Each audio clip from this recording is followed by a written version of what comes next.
The Wire theme music. We need to shred that. Okay, welcome to FMLFPL Wire. What's up? What's up, Alon? You missed it. This is Alon. I was wanting to see the whole thing, but man, Yeah, how you doing? it's a mouthful. I'm already thinking like my brain's too focused on saying wire. I can't get the rest out. You know what I mean? I'm binary. I'm Uh, either on or off. all right, man. So those of you that don't know, this is Pranal Lateriser, and we have Alon here. Alon is one half of FMLFPL. Literally, the first podcast I ever listened to. These guys got me into listening to podcasts. Never mind FPL podcast; they were the first podcast I listened to. It's literally the only podcast that I make sure I don't miss a single episode of. I'm a big fan. So a pleasure. Long due to have you on the wire. Have we gotten you on the wire before? I'm pretty sure not. I've had you on. You've been on FMLPL what 3 times or 4 times? Yeah, Praz yeah. has been on once or twice. I never got Zoff. Zoff is tricky. Zoff is slippery. He's not always available. He's a busy boy. Zoff has been nowhere. Nowhere. Oh, is that true? He's Yeah, that's true. exclusive. Oh my Yeah, god. he's just yeah. I hope he keeps that forever. He's particular about like his timings, and once Yeah. he switches off, and Yeah. it's good in a way. I think that there's a lot to learn from that as well. He won. Yeah, absolutely. But yeah, no, first my debut on the wire. Happy to be here. Thanks for having me. I just met Praz in London. You're next. Whenever I make it to India, you're next, dude. I'll meet you. I'll meet Zoff. We got to meet everyone. I am definitely flying over to your part of the world in 2026 for the World Cup. So, Oh my god. if you don't show up here before that, I will definitely be seeing you there Okay, in hell yeah. 26. I Yeah. need to figure out, and maybe it's through you guys or FFS or something like that, but I need to like get a press pass or something. Like I live here. The World Cup's gonna be right over there. Like, get me in the stadiums. Like, I don't know what I need to do, but I need to find someone. We do have some producers of some shows watching this, so if you are, get Alon that press pass, and Get me trust the me, press pass.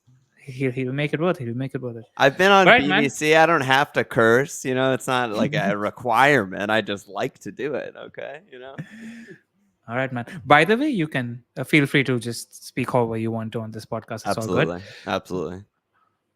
So, man, how you been? You did a little Good. trip in the UK.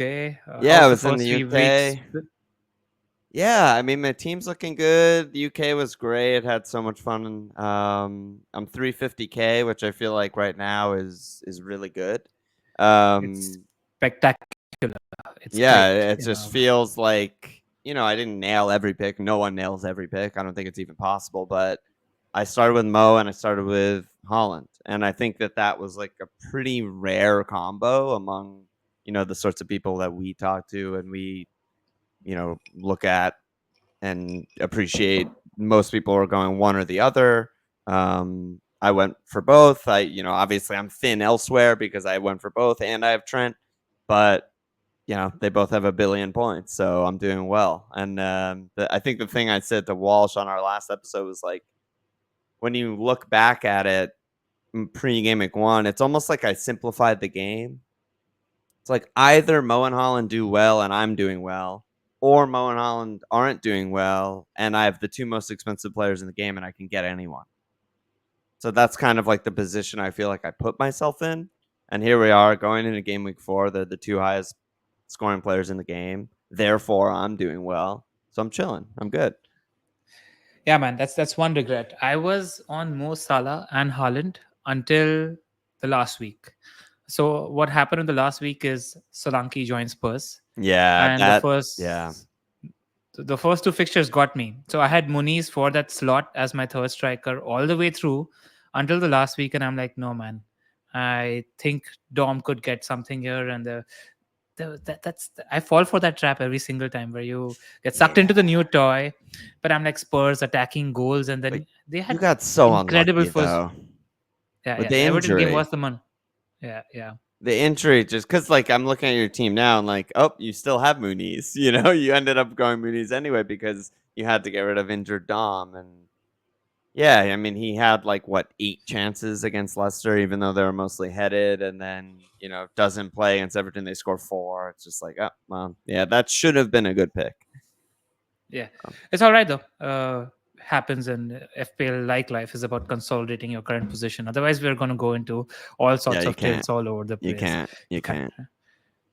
But like the main idea of this podcast, in my opinion, to chat to you is because I've always told you, I've been in your DMs multiple times where you and Walsh do an excellent post-mortem where you all break down Yeah. the season. And I feel like you need to sort of zoom out and do that 3 4 times a season Yeah. in terms of just assessing what we're looking at ahead, etc. And both of us are likely looking at a game week 6 wildcard, so I thought it might be a good exercise to see how we're seeing the season sort Yeah. of play through and juxtapose that with decisions that we might face on our game week 6 wildcard. That's it. And I've got some notes, and I think you have some notes, and we'll just chat it out in Yeah. terms of certain decisions that might come. And that's that. Yeah. Totally. So Let's do it. you want to go with my notes first? Yeah. Yeah. Kick it off.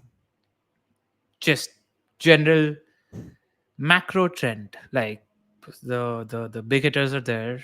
The good teams have been good so far. I don't think Yeah. we've learned a lot in the first 3 weeks, except for maybe my perception of Liverpool has gone up Yeah. compared to Maybe. how they settled in a little better than I'd expected them to. Uh, in general, do you see anything in terms of how you see the season playing out? Because one thing, right? Like I realized that maybe Saturday where I was playing the game and I had this period where I was doing well.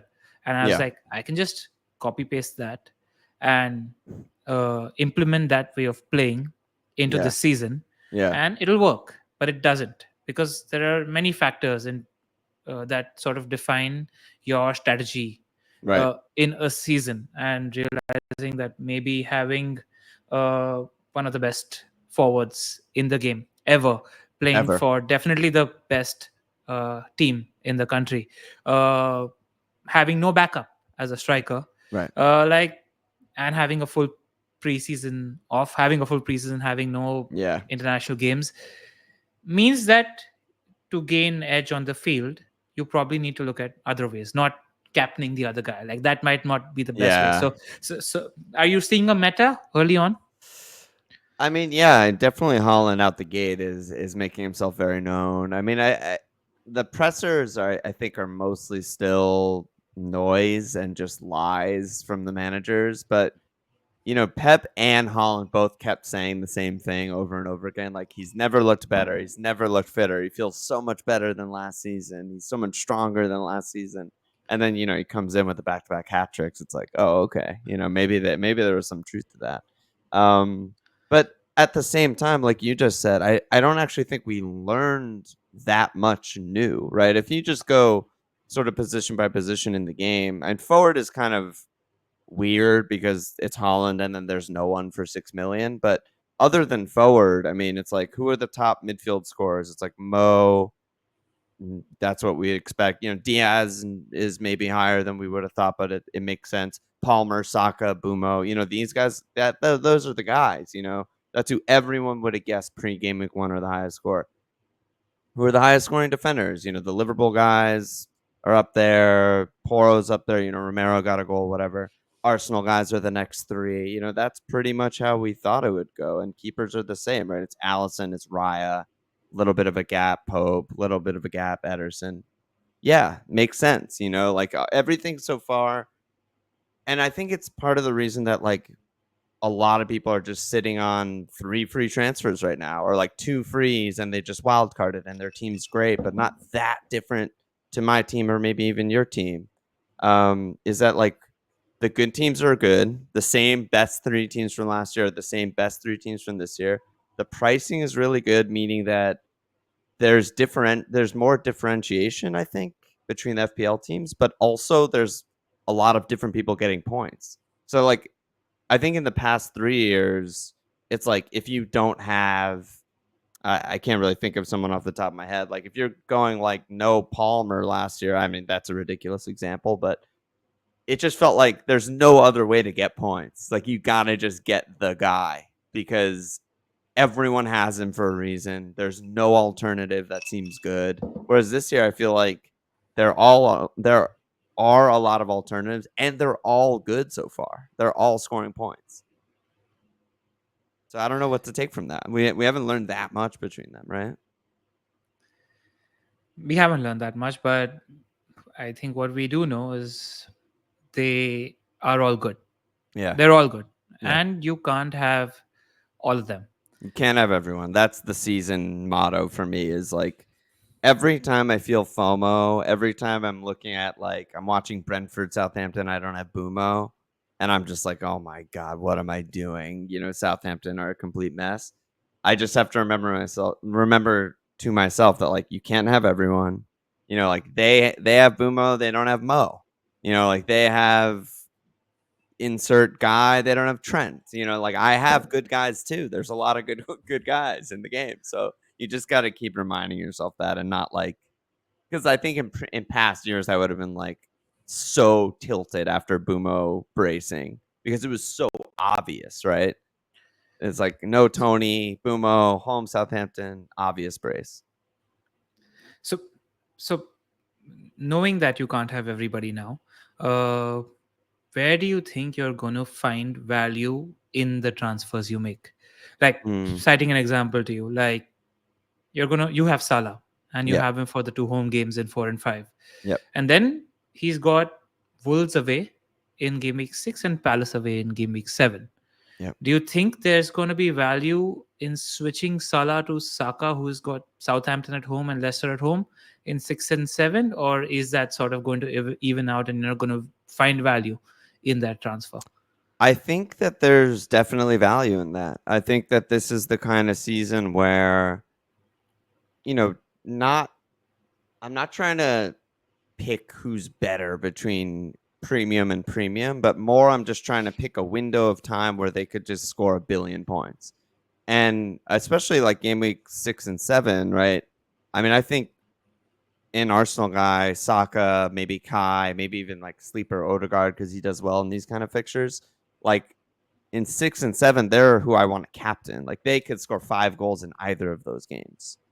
So I think that like that big of a gap in fixture is loud enough that we should listen to it. And I think that's a large reason why I'm probably wildcarding in 6 and you're probably wildcarding in 6 is I need to redistribute a bunch of money and probably get rid of Mo because that's the only convenient place to get the money and get Arsenal guys and get Bumo.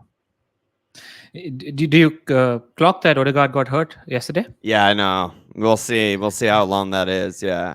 And he has a little But bit of time. if that is long, let's say if that means he's not here for 6 and 7, does that change your perception of Arsenal? No, I mean, it changes my perception in like the title race, but it doesn't really change my perception in home Leicester, home Southampton. I think that we've seen all the best teams, still able to completely dominate. I mean, I don't think enough people have talked about the fact that like even after the Rice red card, Arsenal created like 3 monster chances and could have won that game.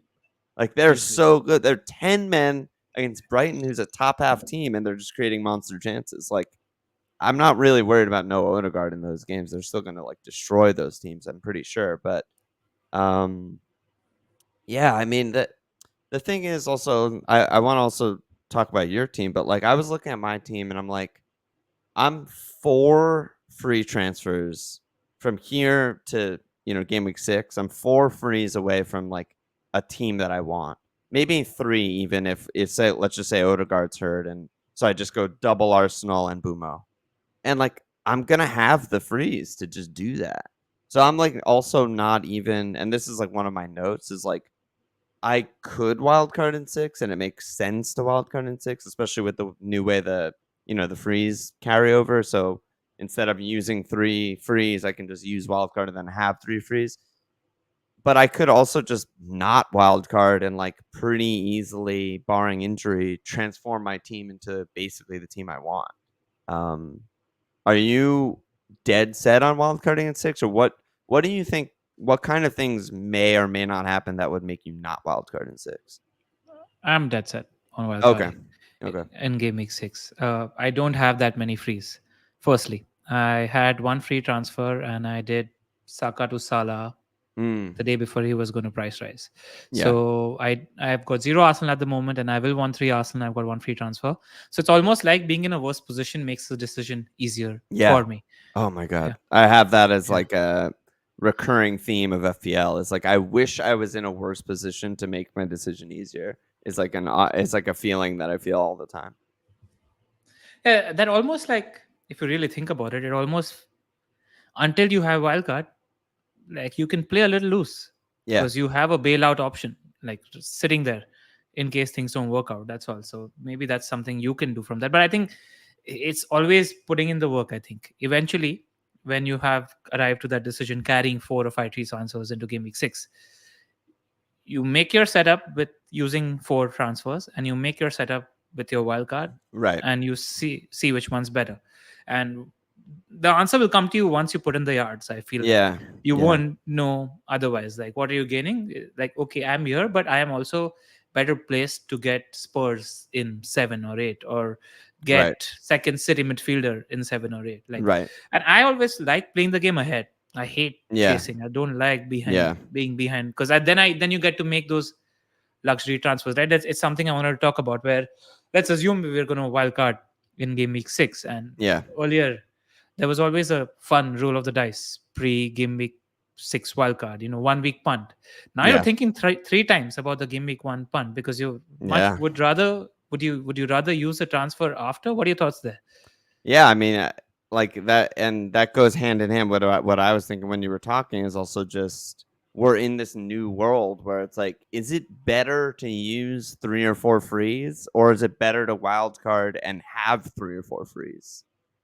You know what I mean? Like that is closer than it's ever been because we've never had this option, right? I think you can look at a wildcard team that's just completely stacked. You have every pick that you want, every pick you could dream of in your fantasy land of a fantasy team, and all the frees to have like, okay, I'm fine if this doesn't work. I'm fine if that doesn't work.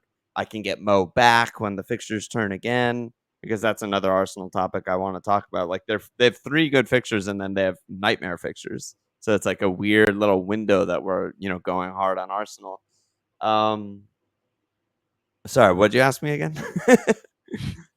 No, it's okay. I'm listening. In terms of whether you want to use 5 free transfers or whether you want to go, I lost track as well, because while you're talking again, my mind is running in terms of Yeah, what I I know. want to. It's hard. Yeah. It's constant. But one thing that came to my mind is, when you are going to use 3 or 4 free transfers, like, how much do the edges matter? Do they Yeah. matter? Or Yeah. where are the points going to come from? I feel like stability is just huge. I feel like if you're gaining enough to make 3 or 4 transfers, you hit the wildcard button and just I be in a think so. position of strength.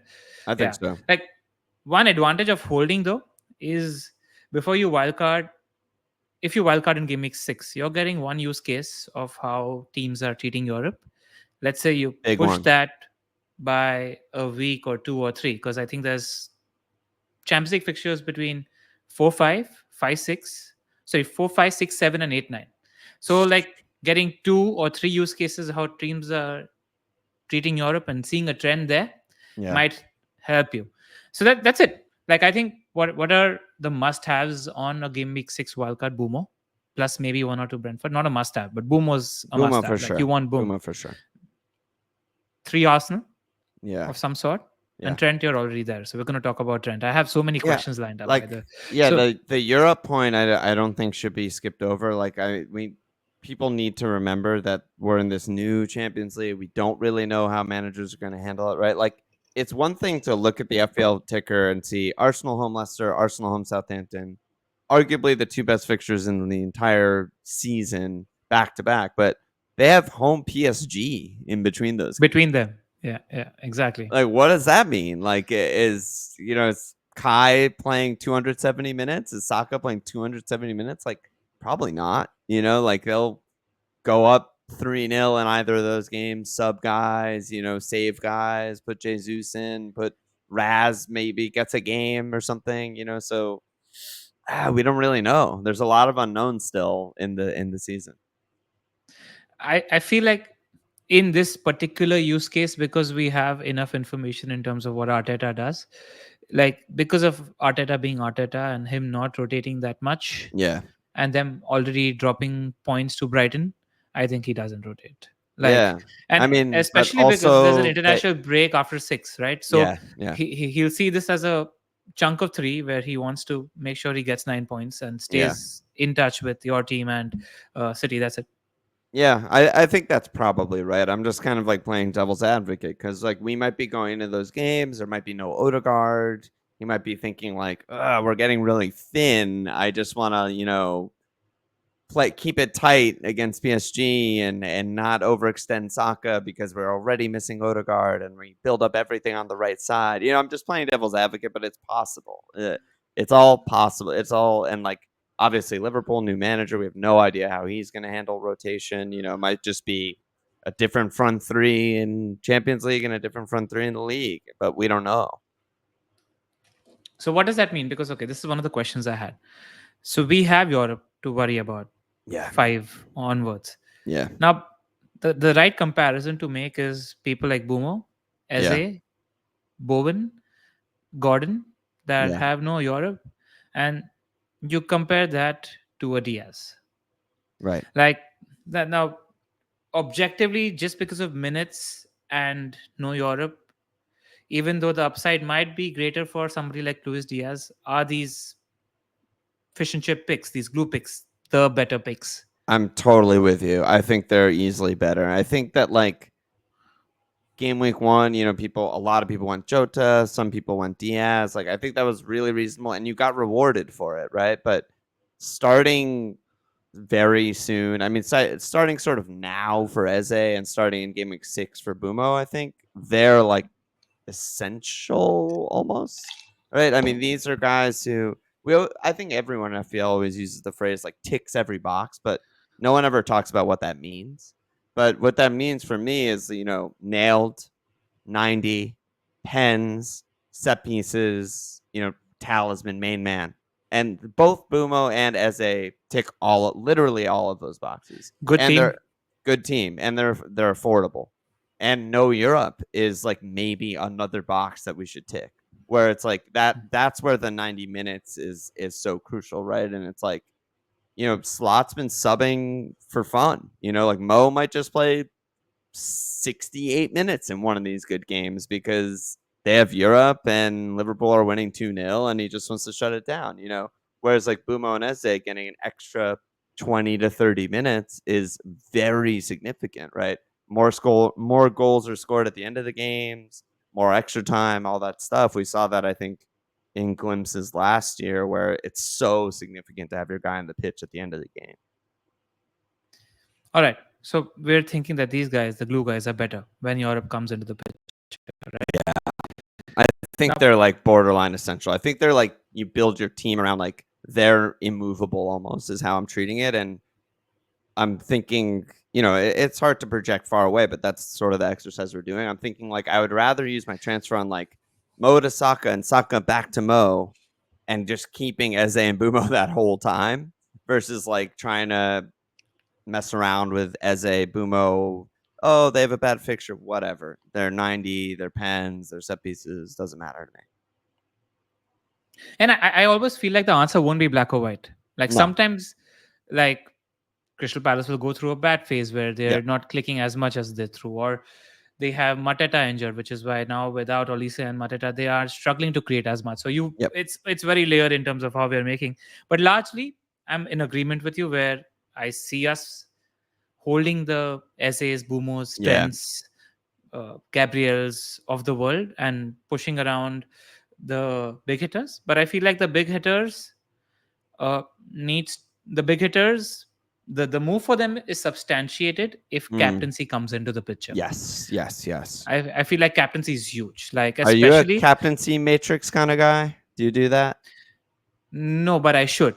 Like, and then there are 2 or 3 things that I want to sort of keep assessing in terms of trends. Like, we don't know how Slot is going to set up against big teams. Like, we know what Klopp versus Pep was. We know what Pep versus Arteta is. We don't know what Slot versus Klopp or Slot versus we really Pep is going to look like. Yeah. So what does that mean? And does that mean we need to take fixtures into consideration? If under Klopp, we didn't really need to, because those Right. games were high Right. octane and there were goals in those games. So we didn't need to worry about that. So Right. I feel like you have this loose idea in your head that you're switching the big hitters based on the fixtures, but That could burn you. asterisks, see how these teams are playing against each other in the big games first before Right. assuming. So Right. that's all. Yeah, and Liverpool's schedule is so weird, right? Like they had the Old Trafford game right before the break, and then it's a bunch of non-top six teams still to go, right? Home NFO, home Bournemouth, away Wolves, away Palace, and then all of a sudden it's home Chelsea. Chelsea are kind of crazy. I don't know if we'll even learn anything from that match, and then away Arsenal in 9 is really the first match where we'll be like, is he gonna try and just play for a draw away against Arsenal? Is he gonna try and win the game, go all out, attack? Like, we really don't know. Is he gonna try and dominate possession? Is he okay to just cede possession and play on the break? Like there's that's really unknown territory there. But So I yeah, I have a mean, few questions with regards to with Liverpool, especially since we're on yeah, pool. I want to ask sure, you, sure, sure, sure. Trent, Yeah, like it's exactly the fixtures you mentioned, right? yep, Because I feel like there is a decision between other premium defender, use case Arsenal defender, Gabriel, for example, versus Trent on a game week 6 wildcard decision. Now, I know the yeah, answer in my head currently, but Trent has Wolves and Palace away. So you look at Palace away, Chelsea home, Arsenal away, Brighton home, Villa home. Like, they're not clean sheet fixtures on paper. Maybe Pool cleans 2 or 3 out of them because they're that good anyway. yeah. But is Trent fixture proof? And I do think he you is. stick him in as a glue guy irrespective? Yeah, I think he is. I think that what we've seen is again like the avenues, right? Like he could his teammates could miss all the chances that he's creating, big sitter chances, and he still gets 3 returns in 3 because they clean. And vice versa, like he could score a goal. Like he's been, getting a couple shots in the box here and there. Getting subbed early is good. Like that's good. Like I was just saying how bad it is for attackers, but vice versa, the other side of that is it's good for a defender to come off in like the 70th, 75th minute before the other team's making their 5 attacking subs and going for a goal. So he's banking these early cleans. He's still really good on bonus. He's still going to keep creating chances. He's still set pieces, and I think the cherry on top for me is just none of the other premium defenders until you get down to like really Porro are nearly as attacking as him. And so when we're looking at I think Arsenal's an interesting There's a guy at 6 million plays on the other side for your team. well, yeah, Robbo, but we saw in the Yeah, Man United match, right? He didn't yeah, cross the yeah, halfway yeah. line, right? So, Yeah. we'll see how that goes. But I think comparing to Arsenal is always really interesting because they're obviously the best defense, and no one would really dispute that. And they have the bankers that we talked about, right? They have home Leicester, home Southampton, away Bournemouth. Everyone wants triple Arsenal. But are you happy holding like Gab or Saliba, home Liverpool, away Newcastle, away Chelsea? Like I'm not, because I see the avenues shrink very, very small because you either get a lucky corner goal or a probably kind of lucky clean because those matches are really hard. Versus like Trent, I'm looking, yeah, home Chelsea, away Arsenal, like tough, like probably won't clean either of them, but he could easily get an assist and 2 bones in either of them too. And that just Yeah. makes him like just so many leaps and bounds better than I think the other premium defenders. Confirmation bias for me. I think Trent is untouchable. I think his Yeah. price at 7 is ridiculous. It's the cheapest is going to be in the next 2 or 3 years if Liverpool continue on the same trajectory under slot. Yeah. That's how I feel about Trent. So I They feel like just yeah, don't he's know. untouchable. They don't know what to do with him, right? I mean, you look at Yeah. his price history. It's they just don't know what to do with him. 185 points in the 18-19 season was his like breakout. He started at 5 million that year. Starts at 7 next year, he gets 210 points. 7-5 next year, he gets 160 points. 7-5, 7-5.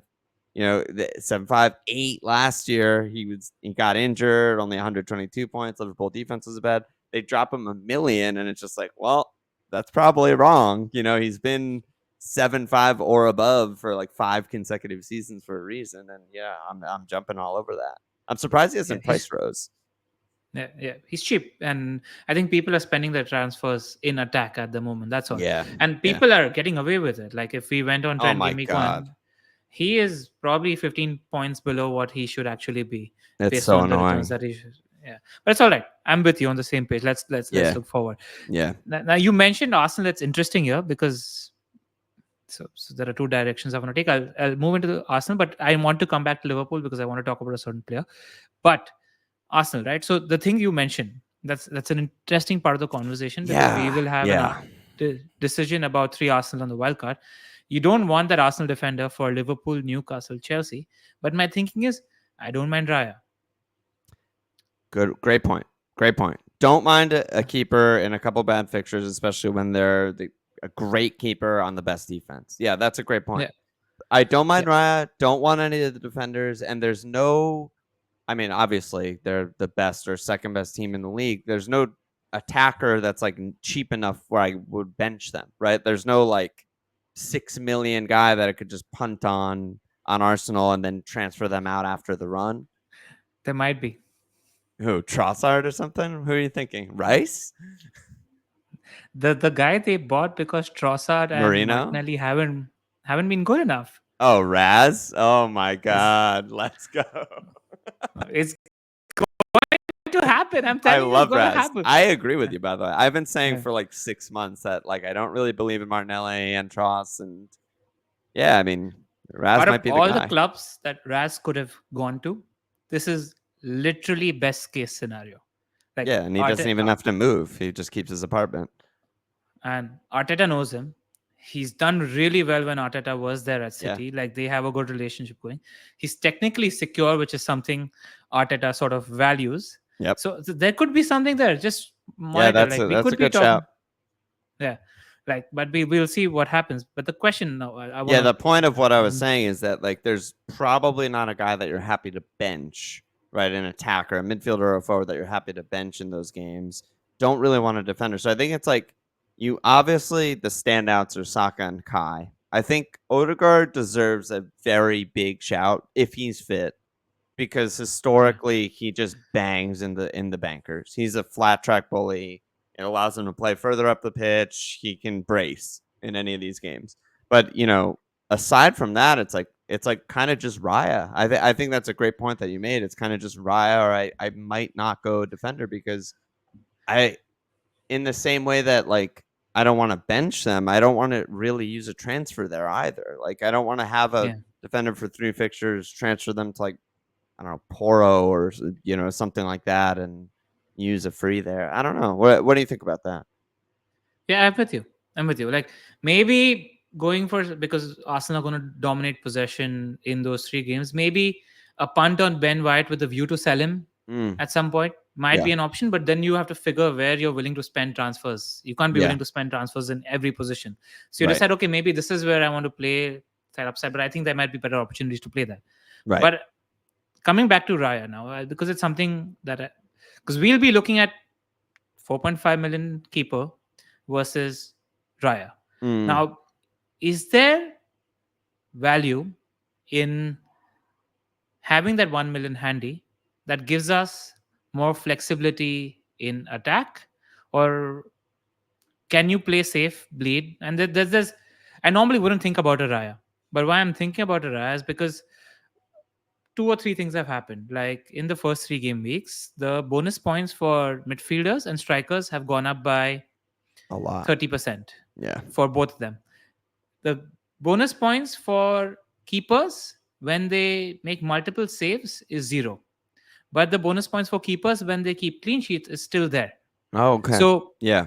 so like in my head, like thinking is that because the defenders and the keepers are getting lesser bonus points now, does Mm. that mean that we ignore defenders and keepers? Or does that make the premium defenders and keepers even more worth it? Because the difference and the gap between the good guys and the bad guys is Yeah. Right. become greater and there's more value to clean sheets now. Yeah, it's interesting because it lowered their ceiling, Yeah, but it also widened the gap. exactly. Exactly. So that is interesting. Yeah, I mean, I think Raya is a great pick. I think that it's no coincidence that he's 1 point behind Allison for highest score in the league, and they've kept what 2 cleans, and then he got the 2-pointer in the red card game. But Yeah, I mean, I think that premium keepers are probably underrated in fantasy because it's just so hammered into us. Anyone who's played for like years knows like you always go 4-5-4-0 game week 1, never spend the extra 0.5, lowest scoring position in the game. You could always find. I think we tell ourselves this lie that like we'll always find the 4-5 that's good, but in But reality, there's we just pick our guy and never use a transfer there. but there's two good ones sitting there, like at 4.5. Like it's going to be a genuine decision, and that's why I wanted to chat this through because Who do you Brentham, like? right? They've got like Flecken is not great, but it's Yeah, just the fixture play where he's got a long run of great fixtures: West Ham, Wolves, United, Ipswich, Fulham, Bournemouth, Everton, yeah. Leicester, Villa, Newcastle. It's just a great run. And Areola, like I'm with you guys in terms of I love Areola. Yeah, West Ham so defense definitely, but like a little bit of a hot take here, maybe, maybe not. But I think for keeper especially, and probably like 4 or 5 defenders also after wildcard, like we should not even look at fixtures. It should not enter yeah. our mind at all because we're having this player for 20 game weeks, like minimum 20 game weeks, unless they get injured, right? We're never going Areola with the plan to like, oh, well, when they play Spurs and Man United, like I'll transfer him to Cells or something. Like that's never going to happen, right? So I don't really care how good Flecken's fixtures are. Like he's still Flecken and he's bad at football, and their defense hasn't really improved in the way that I think everyone was kind of hoping or thinking it might. That Hickey re-injured himself. He's out for the season again. Ayer's hurt now. Rico's still not back. I'm just like, there's such a stench there. I mean, me is back, and maybe me will settle things, and we'll get a couple. We get game weeks 4 and 5 before we're wild carding to assess, and maybe they do look solid, and maybe Flecken is obvious by then. But I'm not gonna get someone just because they have a good run of 6 or 7 fixtures, because this guy's gonna be in my team for way longer than 6 or 7 fixtures. Got it. No, I read out 10 though, but I get you. I'm just Yeah, trying to weigh that up because I've always looked at 4.5. It's the first yeah, time I'm genuinely considering a 5.5. yeah. And I know that I will like having that extra million on the pitch if I want to play very aggressively because I do feel like outside of early doors, outside of Rogers, who I have my doubts about, Semenyo and Pedro, Yeah. there aren't many Palmers. Like you're going to Yeah. need money to get Pumo plus Eze plus two big hitters plus And I Trent. and I think Like, this is a manager style conversation, sort of under the radar, right? Like that's your style of playing. And yeah. for that reason, I don't think you should get a premium keeper, because I know you pretty well. We talk all the time. You're gonna be looking at your team and you're gonna be like, fuck, I need 1 million to get this insert player who's home Southampton. And the first place you're gonna look is, why do I have Raya?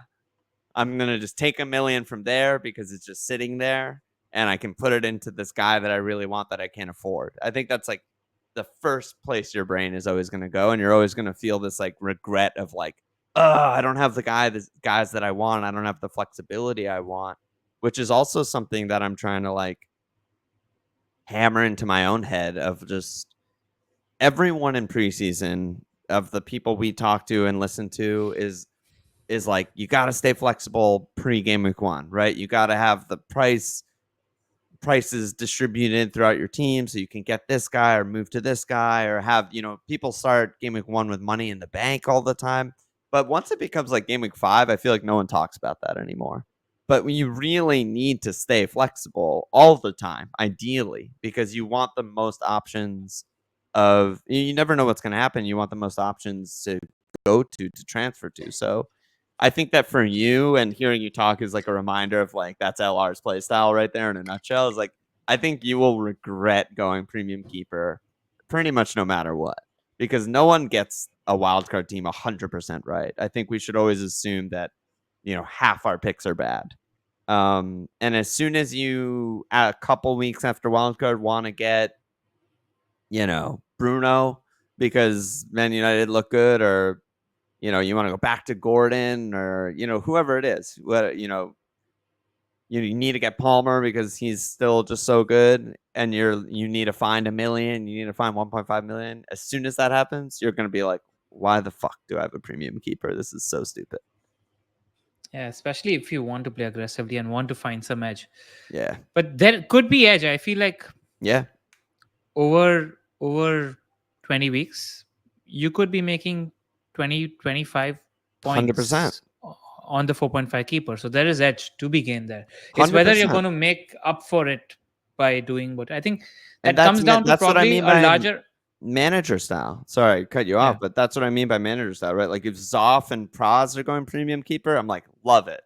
Because they're not gonna budge, right? Like they're just gonna hold their guy. They're Praz with Ederson, right? Every season, right? He's gonna get Ederson at some point. He's not gonna consider transferring Ederson out. He's so steady and calm and conservative. But you, me, Walsh, like we're not gonna be happy unless that guy is just printing clean after clean after clean after clean. We're not gonna be happy. But is that dated? Like I question, are we not evolving to the current landscape of this season where that value for 1 million might be better spent in keeper? Like I think we need to question that. Yeah, Like I yeah, I feel like me playing aggressively or whatever is semantics. Like what how are we going to do better at this game? Like right. so I think come game week 5, we need to actually see what that extra million gets us on the pitch Yeah, and then come down to that decision. But yeah. I think I don't what think we if should rule. I think like the dated way of looking at it is how does it affect my game week 6 wildcard team? And the more evolved way of looking at it is what picks won't I be able to get in game weeks 8, 9, 10 if I have a Exactly. million in keeper instead of a million on the pitch, right?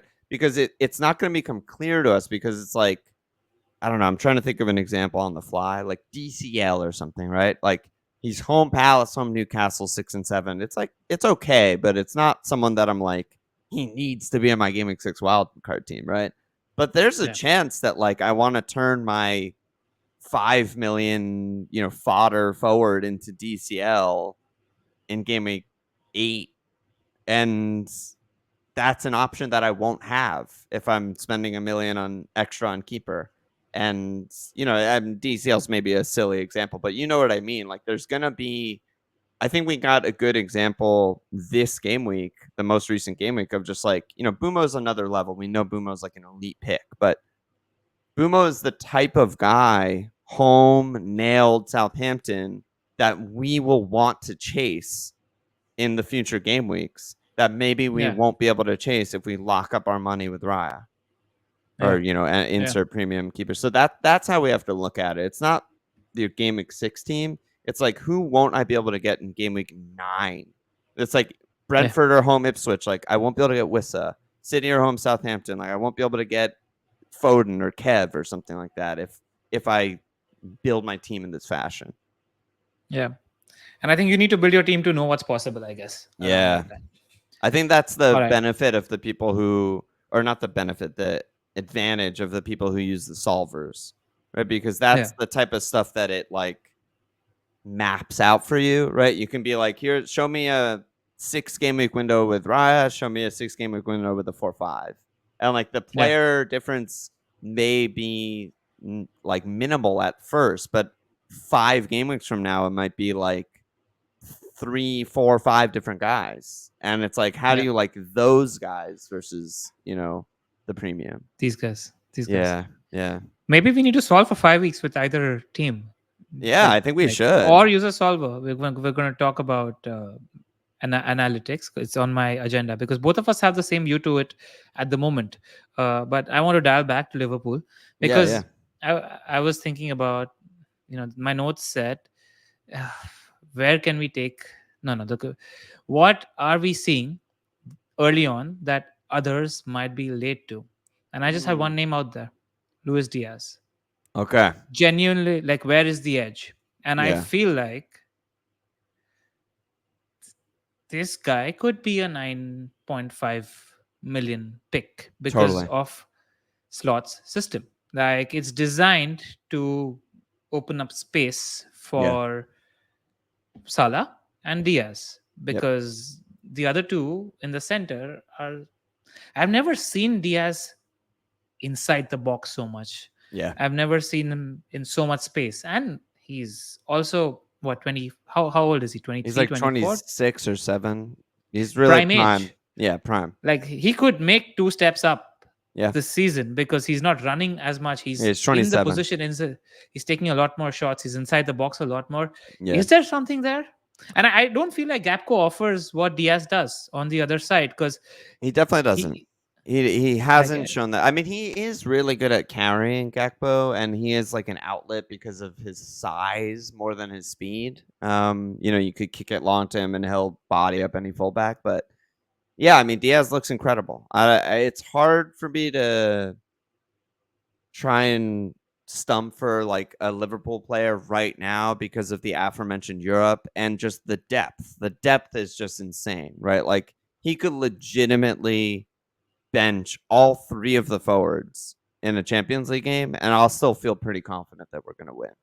And it's just yeah. Gakpo, Darwin, Chiesa, and I'm like, yeah, this is phenomenal. Like this is so good. I'm so happy with these guys. So that's the fear. But I also agree with you. I mean, I've been saying for like a year now that he is criminally underrated. I think he starts for every team in the league except maybe Man City with Doku. I think every other team in the league starts him, no question, and he's just incredible. And the But pricing, like Towers were they have this thing they do with the pricing, or sometimes they price a guy as if he's a starter, and sometimes they price a guy as if he's definitely not a starter. And I think what they did with Liverpool was somewhere in between. They priced all the guys are just 7.5, as if they're not nailed but will sometimes play. And I think if you can figure out the times when they're going to start a few games in a row, like we just saw games 1 through 3, then I think all of them are underpriced. But if you're going to try and ride them long term and deal with the rotations, then you could get screwed.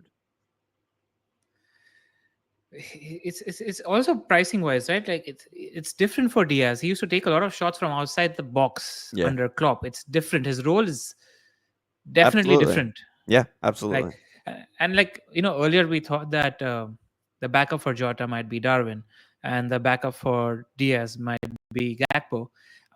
Talking to you, I feel like in slots system from what we've seen of him so far, Yeah. Darwin might be second choice left winger, and Gapco might be second choice center forward because of what the roles Yeah. require. Right? I think in my head that makes perfect sense. What we've seen Yeah. with the sub so far is not that. It's Gakpo wing and Darwin down the middle. But I don't know anything about football. Slot has his plans. Like he might be considering when it's the other 3 we build up on the right side, or we do things in an entirely different way. That could also be an option. So I don't know which one it is, but I do expect rotation, and the idea is nice, but no Liverpool player is going to play 60 games this year. They're not going to start 60 games.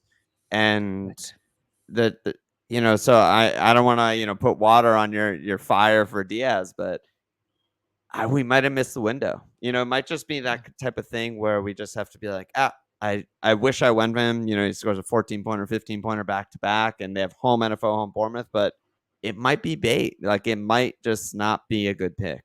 That's very possible. Especially for those on wildcard, there's a fair few that's wildcarding game week between game week 3 and 4, Yeah, and they right have a now. decision to Yeah. make. But Darwin's not playing any football in the break, Nope. and Diaz is coming in late after flying to South South America. So American late. Yep. yeah, yeah. So that's already a problem. I feel like I'm glad we have that one use case, because this is where the debate that I mentioned, right, where you have the Ezes and the Boomos versus Diaz. Like, if Diaz is going to be what I expect him to be, there might be a place for him in that conversation, I Yeah. reckon, because Yeah. I think he's going to punch above his weight. Like, it's hot take, but I just see it there. Yeah. Yeah. And when he gets minutes, I agree. I just think I mean, this is the best example, right? You just said people on wildcard right now. Liverpool are home to Forest on Saturday, and then Sunday off, Monday off, and then Tuesday they're playing away AC Milan in the Champions League. Yeah. Like, I think, not with no bias at all, I think you're looking at that home Forest game saying like, that's a good Darwin Gakpo game. And then, make sure Diaz and Jota are ready to go for the much more difficult away Champions League game. And obviously he'll be on the bench. He'll probably sub on, and so like take that as a positive or negative, however you view the last 30 minutes of a game. It might be a fine. He might score in the 30 minutes. But let's not sugarcoat it. It's definitely a negative. it's You won definitely a 90 negative minutes. for me, for Yeah. sure. But I Yeah. think the counter argument would be, okay, he might only play 30 in that game, which I'm just speculating. I don't have a direct line to slot or something. But then after that, it's home Bournemouth, followed by a cup game that he'll probably not start, and then away Wolves. So it's still a great little run, right? If you get 2 starts and 1 sub appearance, that's still really good. So I think the argument, like for people who aren't on Wildcard and own Diaz or own Jota, I think you could easily construct an argument that they should keep their guys because they're still going to get goals in those games and they're still very underpriced for when they start. Yeah, with you. All right. You got any questions? I've got a bunch more, but you've taken down some notes as well. So is there anything you want to talk about in particular? Yeah, I mean, I wanted to like sort of talk through a captaincy matrix with you a little bit for like the game week 6, next 3 to 6 game weeks after that, because I think it gets a little weird, some of the captaincy stuff. So, and I think also it kind of is instructive with like who we might shoehorn Want into our team and when? hadn't been thinking about beforehand, right? So, I mean, game week 6 and 7 is pretty easy with Arsenal home Leicester and Arsenal home Southampton. You pick Slash Saka or Cole Palmer. Kai. Yeah, Palmer. I mean, Holland's home Fulham in 7. I think he could hat-trick in that game. We've seen what he can do.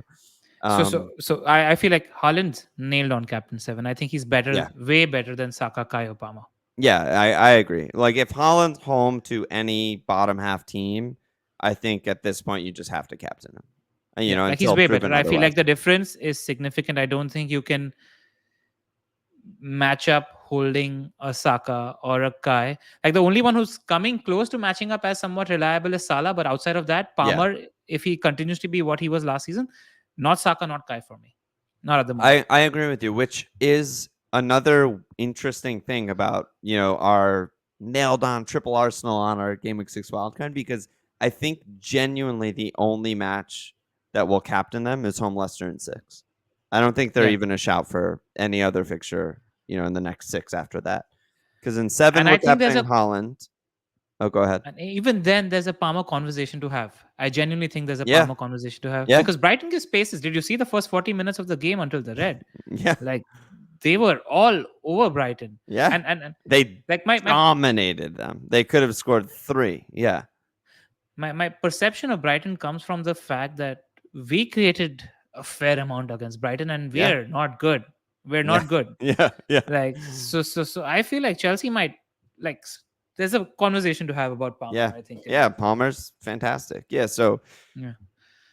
Arsenal, I think, is the hardest thing to evaluate. I think the that like meme that's like the bell curve graph, and on like the left side it's like the caveman, and on the right side it's like the wizard genius. Do you know what I'm talking about? No, I don't know. This is not going to translate well at all, but it's basically like the caveman, like simple-minded person, and the genius, and then in the middle is everyone else. And the caveman mind is like triple Arsenal for home Leicester and home Southampton. The genius mind is also triple Arsenal for home Leicester and home Southampton. And then there's all the things in the middle where I'm stuck. I'm definitely no genius, where I'm just like, yeah, but I'm only captaining them once, and I want to get rid of them in game week 9. And what are we doing? Do I really want to triple up on that team? Maybe no Odegaard, but You tell your mind in the middle that you want points, even though they're not captaincy points. yeah, points. Yeah, get 6, 7, the most 9. points. Get the most points. Yeah. Yeah, exactly. The Yeah. bell curve. I Yeah, gotta that's send you the bell curve. But Yeah. okay. So we've done 6 and 7. Game week 8, weird captaincy week. Really weird captaincy week. So Arsenal are away Bournemouth, City are away Wolves, Liverpool are home Chelsea, which therefore means Chelsea are away Liverpool. And then all the bad teams are kind of playing each other. Like Ipswich and Everton play each other. Southampton and Leicester play each other. So there's no like obvious exploitable, top 8 team against Southampton or something like that. Spurs are home West Ham. Like I think they're a shout, maybe a Sonny or Solanke or something like that if he's popping off. But it'll probably be Haaland, but it's not like a slam dunk. You know, this is blatantly obvious, and I haven't even really looked at the Champions League fixtures, but But they I'm probably looking. have something. They've got easy slates then. But I'm looking at that and I'm like, it's Haaland. Yeah, yeah. I Like, mean, it probably will be, but it's not. okay, Oh yeah, they have really. God, their draw is ridiculous. They have yeah. like No, so like this is also something to like until things change. If it's it's close, Holland. and Haaland's definitely not worse, then it's Yeah, Haaland, I reckon. yeah, yeah. I agree. Right, and so the game week 9, Holland again. I mean, maybe people will be using their triple cap again. You know, like everyone who didn't triple cap him the first time might be triple capping him home Southampton in game week 9. Game week 10, it opens up again a little bit. So Holland's away Bournemouth. Mo Chelsea is United. Mo is home Brighton, which we just talked about is open. I think Spurs home Villa is very exploitable right now. The way Villa look, that's an interesting game to me. And then game week 11, another kind of weird one where City are away Brighton might be exploitable. Maybe by then we're just like, yeah, Brighton are just a bad defense and they're open and it's Holland. But Mo home Villa, Eze home Fulham, Spurs home Ipswich. I think for me the big takeaway of this is that I'm still captaining Holland in almost every game week. I'm only captaining my Arsenal guy in one game week, and Spurs in the back end of our wildcard teams, not the short term of our wildcard teams, but the back end of our wildcard teams, enter the ring for like this is somewhere where I might want assets for home West Ham, away Palace is tough, home Villa, home Ipswich because I'm not high on Villa defense, so that's just my small takeaway from the captain matrix. Like from what you told me and having a look at those fixtures, what I hear is start with Haaland, no matter what. For Start with sure, Haaland. for sure. Okay. You can maybe consider going without more, but I feel like around 10 you want more because he's a genuine captaincy option in 10, and he's following that up with Villa at home, Southampton away. Yeah. I feel like that's a good 3 fixture period for somebody like Mo. I And think let's say you the start with Saka, for example, yeah, like or Palmer, for example. Like there is a nice out to Spurs should you want to in 8. right. Right. Yeah, the Mo thing is interesting because of how it sort of flip-flops with Palmer and Saka a little bit. Not Yeah. exactly because they play each other. Chelsea plays Liverpool in 8 and Arsenal plays Liverpool in 9. So it's not like a clean switch, but it is the beginning of the bad Arsenal run is when they play Liverpool and then Liverpool have home Brighton, home Villa, away Southampton before City.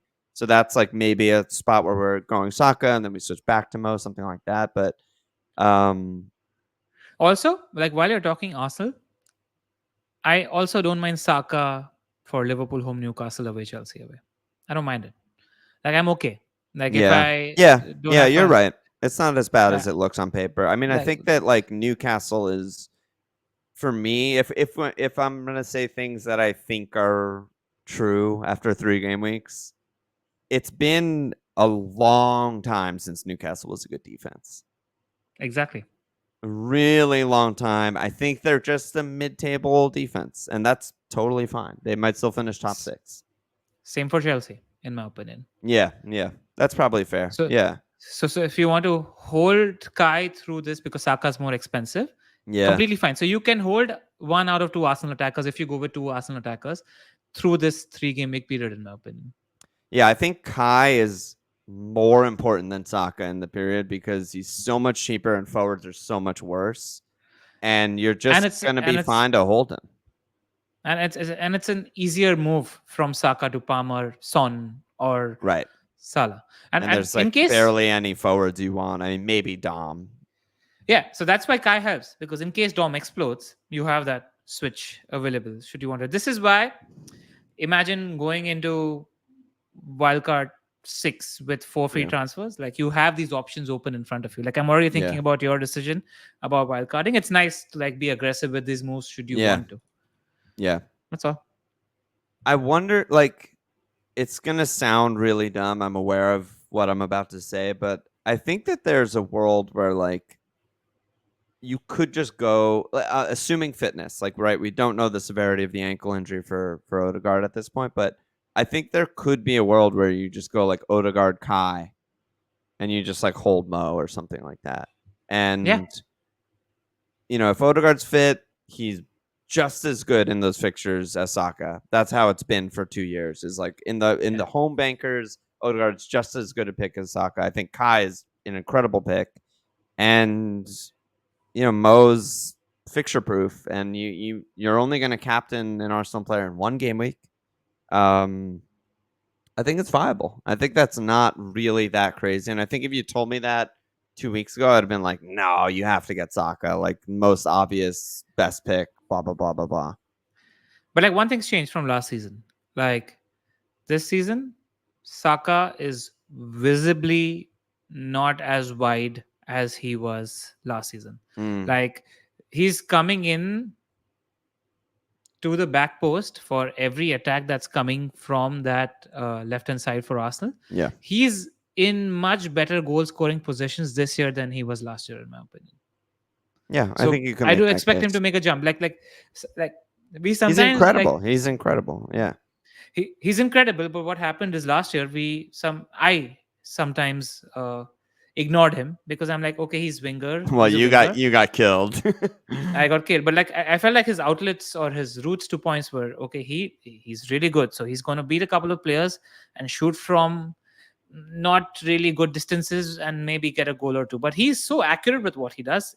That's why he gets the points, and now he's in better goal scoring position. So that's why you got to be careful of loosely saying that's okay because it might not be. Yeah, it might not Like be. that might be. Absolutely. Yeah. Absolutely. Like it might be 35 points for Saka between game week 6 and 9. And it might 6, 7, be 8. 8 points for Odegaard. Right? Exactly. Like Odegaard exactly. can blank in any game, no matter how good the fixture is. It's Yeah. definitely a huge risk, but Odegaard is like very like if you ask me like what's the edge, like I'm just praying he's fit for these games because I'm just like no one's gonna be on him.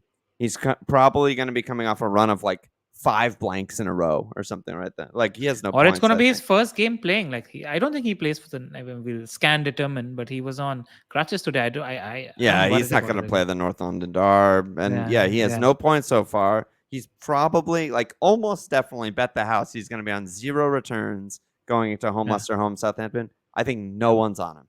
No one's Yeah. on him. No one even entertains him. Everyone's going Saka Kai defender or Saka Kai Raya. That's Yeah. everyone's team is that, and I'm going to be sitting there with like potentially, hopefully, a fit Odegaard, just thinking like these are the games where he braces. Like I'm so happy to go Odegaard in those games, and then immediately go off him in 9. He's definitely not going to be in my team in game week 9. I hear you. It's something like Baker did a point with John, and we sometimes need to be careful of carrying roles and positions of players from previous seasons and trends into current seasons. And like many times on the pod, you mentioned that one season is a very small sample size. Yeah, But also one season is a very big sample size. Like well, it can't be both.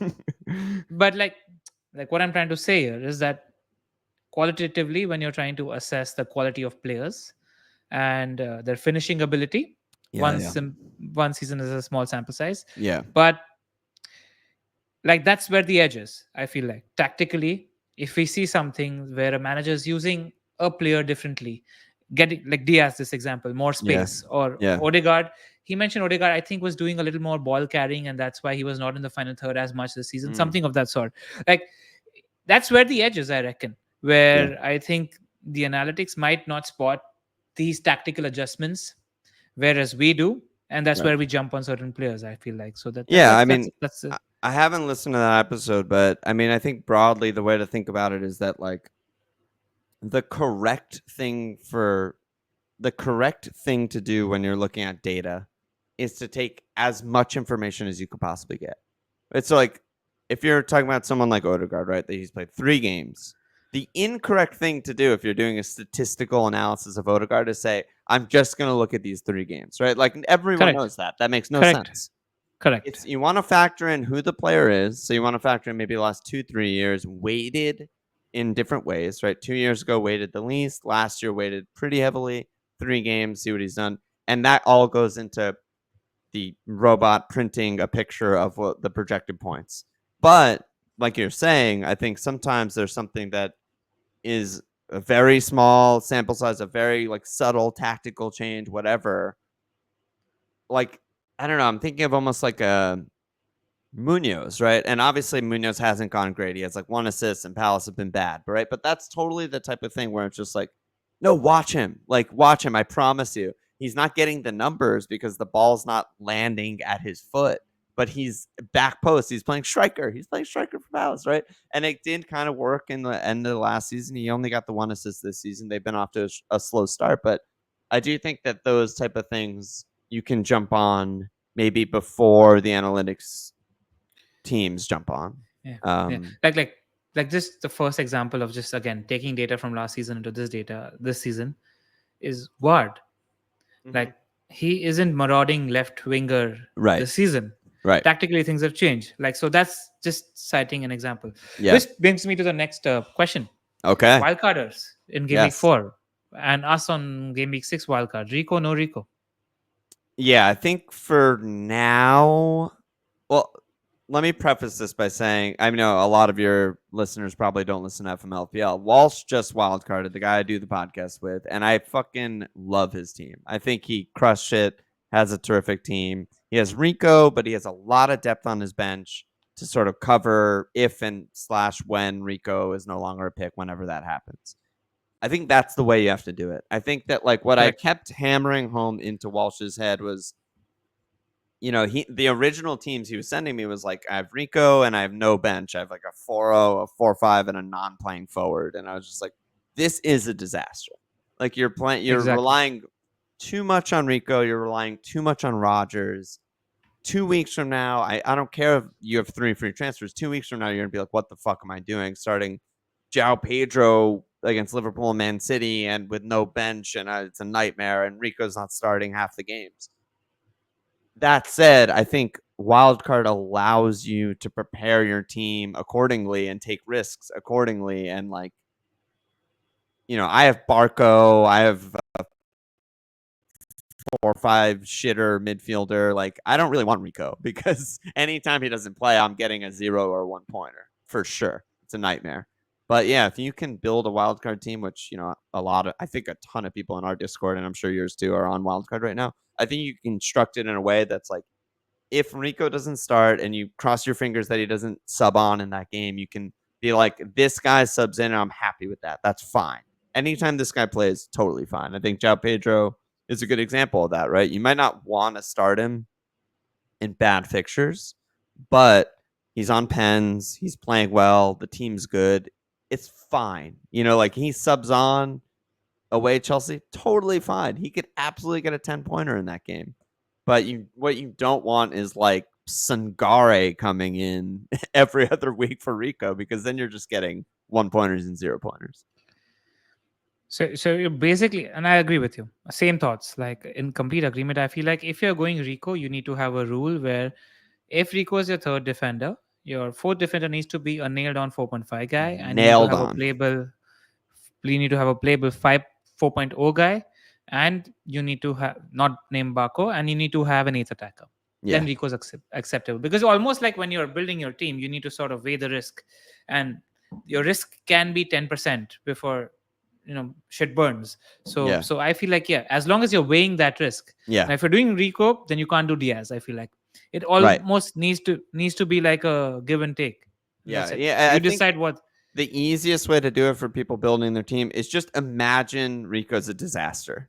And I know that's not fun because you want to imagine him scoring goals and getting 20 pointers, but just imagine that 3 weeks from now, he's not starting anymore and you need to be okay with your team, and that you really need to build a team that you're okay with starting 12 guys, because Rico or someone else might not be a pick. Yeah. And I really believe that what I said earlier. I don't think I think it sounds like I'm joking, but I really believe that like you should assume half your picks are bad.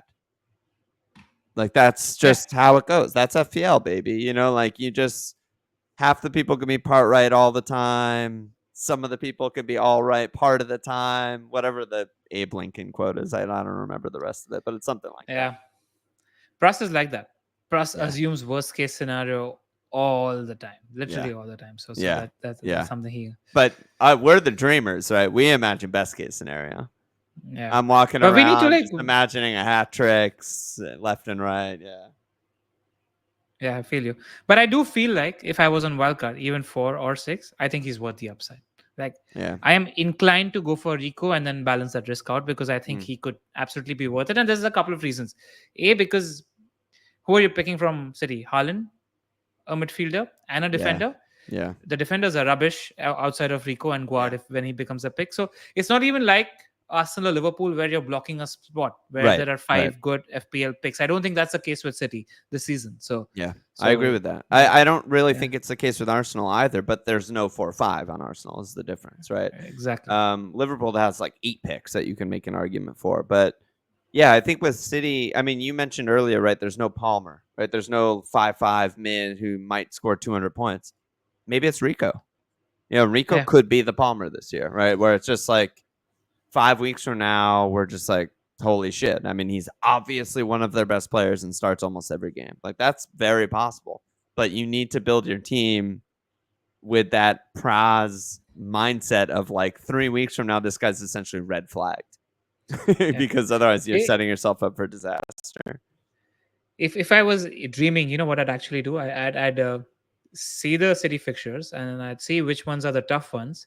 I'd assume that Walker's going to play the tough ones. Yeah. So I'd have like a rotating spot, like a dark black spot in that fixture ticker, assuming Yeah. that Walker's going to play that ones. And Yeah. Rico, if we're thinking about it, Rico is probably going to play the easier ones. That's the dream. Probably. Yeah, That's the dream. exactly. When you look at their fixtures, though, it's sort of like, All easy. yeah, there's very few where you're like, oh, Walker has to play that game, right? You'd imagine Yeah. Walker plays Arsenal, right? Newcastle, yeah, maybe that's a Walker game also, and Rico plays the easier Champions League in between. I could see that, but then it's like Fulham, Wolves, Southampton, Bournemouth, Brighton, Spurs. Maybe Spurs, Walker, whatever. But even with like Fulham, Brighton could be games where he's like, okay, you know what, he's gonna have Mitoma or Minte up against yeah, him. I want Brighton's Walker. tough. Yeah, Yeah, like so pacey winger also like that's the layered addition to that. That's all. All right, but I'm with you on the same page. How are you for time, Alon? Because I've got a few questions, but I don't want I'm to. hanging out. I'm in no rush. All right, cool.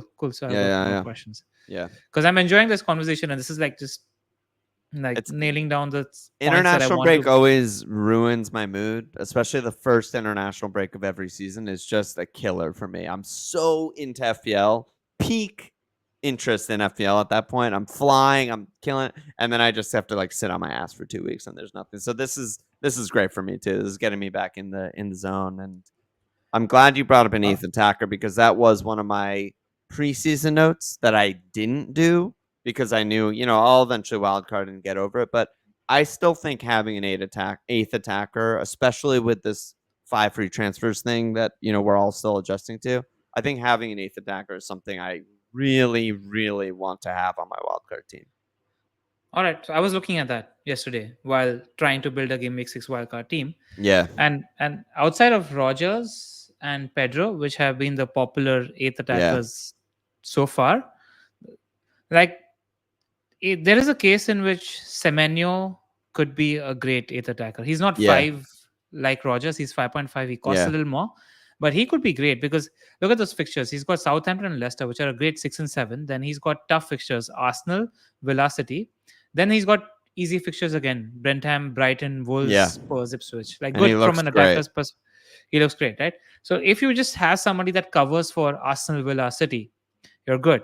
And like one team that sort of came to my mind when I thought of like the fixtures, like who have like a sea of 3 greens, is it Ipswich? They've got Everton at home, Brentford away, and Leicester at home in like 8, 9, 10. So Delap Yeah. maybe you Yeah. could have Leaf Davis as like a 4.5 defender. Already own him, baby. Yeah, as your 5th defender instead of like your Yeah. forward. If you're compromising that spot, if you decide Yeah. to compromise that spot, because it might Yeah. be what. So I think that's so any other Like early shouts for eighth attacker that you're liking outside of what people are looking Yeah, at? I don't have that many particularly in mind, but on the note of like Delap, I think that a promoted team striker is kind of perfect in a way for this role of an eighth attacker because in a similar way to João Pedro, they're going to be nailed, they're going to play 90 every game, and they're going to have pens. Right? So like a Carlton Morris or something, right? Like he wasn't great for anyone who started him, but if he was just subbing on, he just gets random pens. He gets random Yeah. like corner assists, corner goals. So I like the Delap shout. I think everyone's making fun of Everton, deservingly so. They've been so Oh my incredibly god. bad, but they have an Alon, I kid you not. I kid you yes, not. In my head, I'm like, we need to talk about Everton next. I yes, literally dude. was thinking that and you went there. Go on. Yeah, Everton are gonna turn it around. I have full faith in Dyche. I like their squad. Indai looks good. He's 5'4". I think he's gonna be nailed playing behind, like sort of second strikery behind DCL. He looks good. He's better than Ducore already. I think McNeil's gonna be a pick. I think DCL is gonna be a pick. Like I think that they're priced to buy, and no one's talking Yeah. about them because they've been so bad, but they'll be fine. I'm with you. I am with you. Like we saw signs of that in the first 80 minutes. Bournemouth are no mugs. Yeah. And Everton controlled that game for the Yep. 80 minutes. It was just tiredness, lapse of concentration. They didn't have Yep. enough players fit.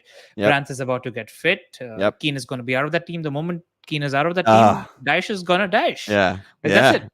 Yeah. Like I'm with you. Like and the fixtures are there. Like look at the fixtures again. The Palace fixtures at are home, Newcastle at unreal. home, Ipswich away, Fulham at home, South. Maybe it's Pickford, bro. Yeah. Like Could be. you're telling me a keeper I don't want to touch for the season, irrespective Yeah. of fixtures. Pickford fits that.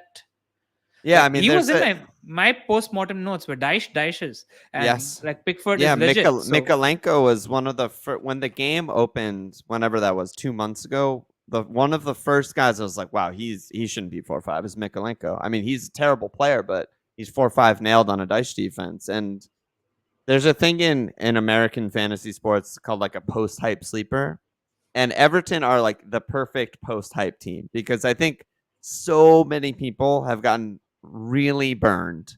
Mikalenko owners, Pickford owners, DCL owner, whoever. They've all transferred out their players. They're all wildcarding out all their Everton players.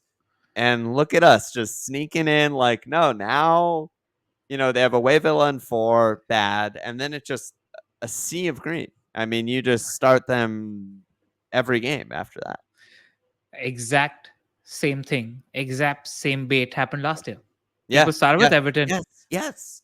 I forgot As about that. soon as they got rid, Pickford starting piling on these 10 pointers week Oh after my week after god. week.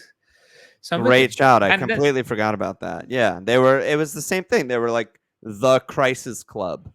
yeah. Just like they are right now, right? They lost the first 3 last season. They lost Fulham, got destroyed by Villa, lost to Wolves, drew Sheffield United, lost to Arsenal. They were a wreck. But then it just started happening. Yeah, man. So I'm with you on that. I agree. And I like this thing because what we're doing now, we're almost setting up our scout list for the next 2 weeks before we Yeah. jump. Yeah. Like now I know that I want to watch Ndai for the next 2 weeks and see what he's Yeah, up to because definitely. he's under consideration from an eighth attacker when I'm wildcarding or making transfers and give me Yeah. like in your case, making 4 transfers and give me 6, 7, 8, whenever Yeah, there is. I think McNeil's always been underrated too. I mean, he's just totally fine. I think that like a big change for me for the last few years to this year is that I'm trying to completely forget about the idea of like a 200-point player. Doesn't matter. Doesn't exist to me at all. I'm thinking in 3 to 6 to maybe even 8 game week windows. That's it. Right. So you look at Dwight McNeil's history, it's not nice. 120 points is like his max. That's a ceiling for a season.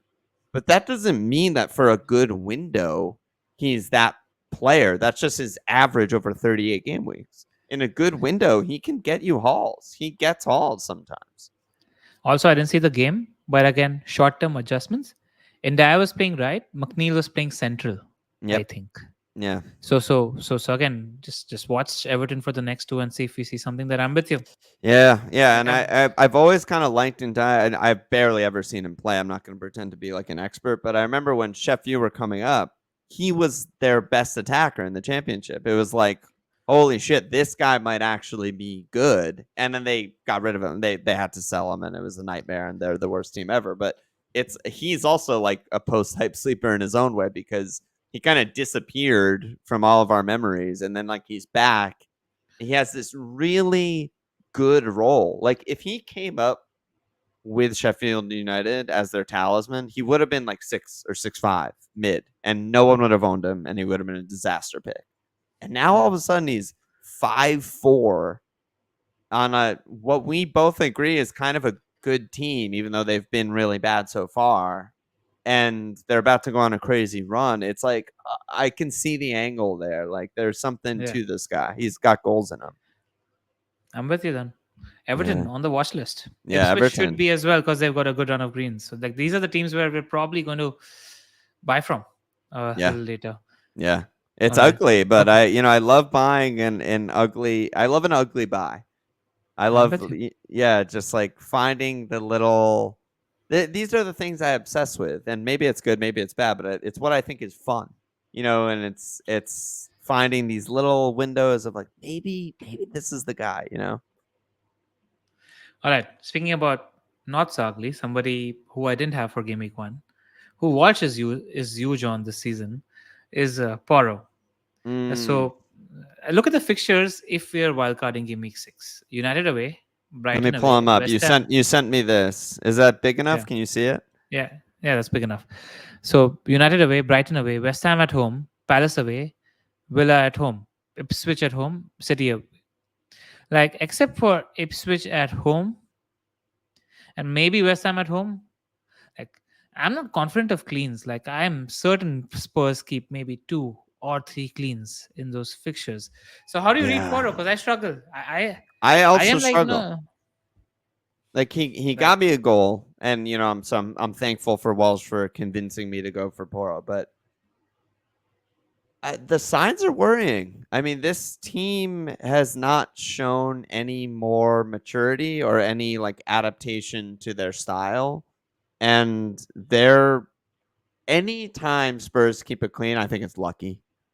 I think it's like they're always gonna. It's sort of like old Liverpool or even last season Liverpool, but I'm thinking like Braj Liverpool or something like that. It's like they just leave their defenders on such a ridiculous island and ask them to make every single play.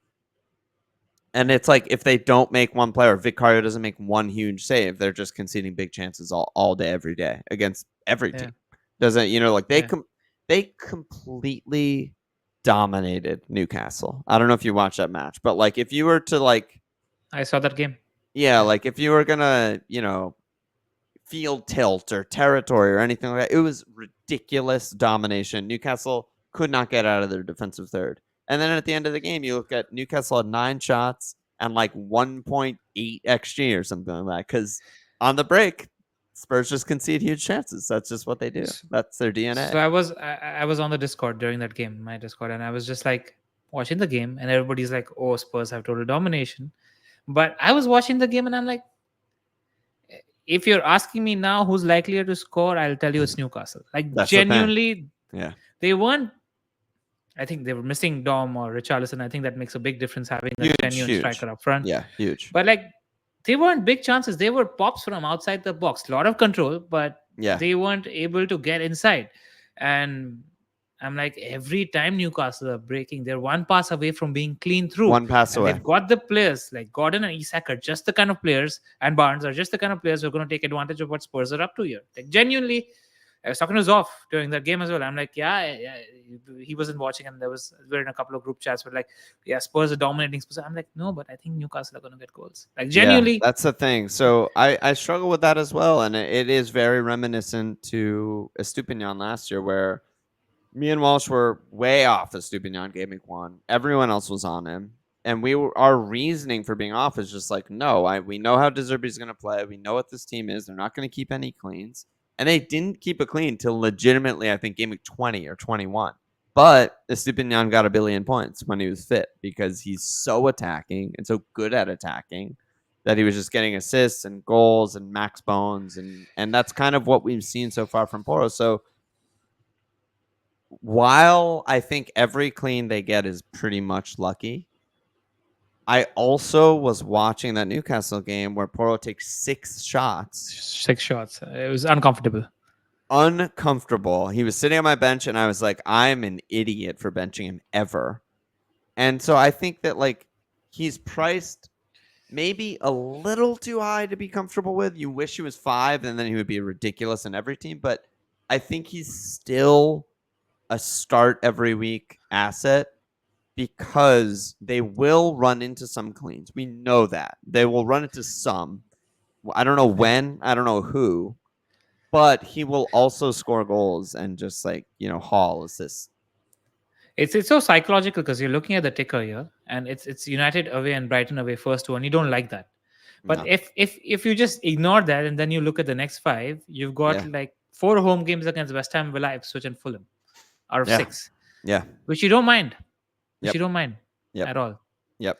But I'm with you. I'm struggling. I'm struggling with Porro. So Yeah, I'm it's hoping a like the hard next two.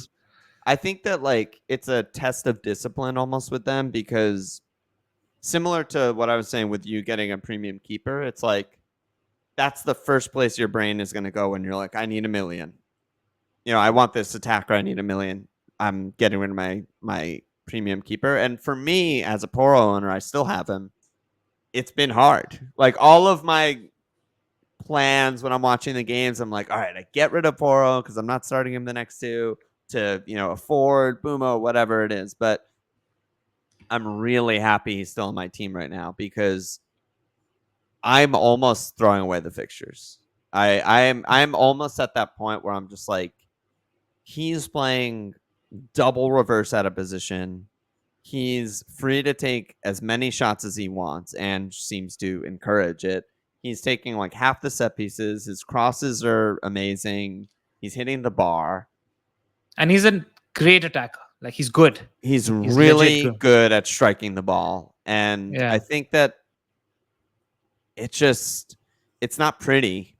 And maybe he's the exact type of player you just don't watch him. Just don't even watch Yeah. Spurs games and just check the score later and be like, oh, Porro got me an 8-pointer or Porro got me a 0-pointer because those will happen too. But for now, I'm just like really happy that I was able to hold him. And I think that we should discipline ourselves to just keep him. Like I think Because he's a perfect glue guy. You don't need to worry about perfect fixtures. glue guy. Exactly. Fixtures don't matter because we don't know when they're going to clean anyway. And he could attack in any game, so you never bench him. It almost makes it easy, right? It's like just never bench him, never think about him, never look at his fixtures, never.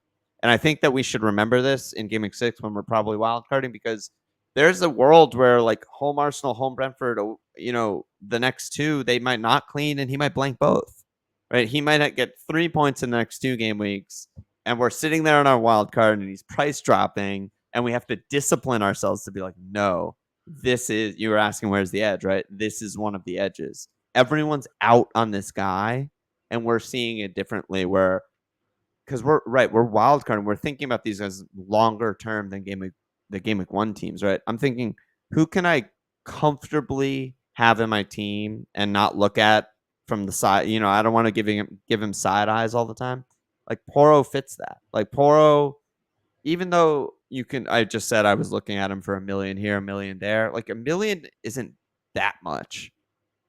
It's not like, he's a 8-5 mid and I can drop him down to Semenyo and make 3 million and get Holland or something like that. It's like I could maybe make one different move with that 1 million from Porro versus a 4-5 or a 0.5 versus a 5-0 defender. But I think if we have the discipline, and it's going to test us because you know how it goes when you're tinkering. Every 0.5 is like, oh, I just need this.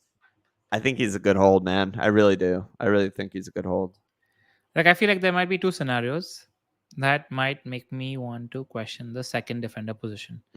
A, if Matson plays the next 3 love games him. for Aston Villa, Love like him. that might change my perception. I'm like, then he becomes a conversation for that Porro position. Yep. Or if one of Timber or Calafiori get injured, because then you're getting like an Arsenal defender at a cheaper price. Right, and then they would I would have to be in the team if that happens. They would have, like in that 5.5 million, slightly cheaper mid price defender bracket. Like those are the 2 things that are on my mind. Right. Right. Yeah, I think that's fair. I think as of right now, Tuesday, September 10th, I'm gonna try and keep Porro as long as I possibly can, and just Yeah, take and the you're one you pointers on the chin and take the 11 pointers too. and you made sure I don't ignore him. I need to genuinely Yeah, consider him. yeah. Yeah, Well, we're that's both all gonna have to listen back to this for game week 6. That's for that's sure, abundantly clear. Yeah, for sure.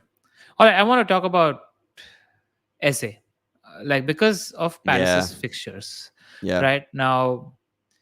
Like I feel like Boomer's nil because it's easy because it's a great run of fixtures, but Eze easier decision on game week 4 because you've got two good home fixtures now. Two But bankers. if Yeah, you're but if you're on game week 6, like you've got Everton away, not a nice fixture. Liverpool at home, not a nice fixture. Forest away, not a nice fixture. Then you've got Spurs at home, good. Wolves away, good. Fulham at home, good. Aston Villa away, decent. Newcastle at home.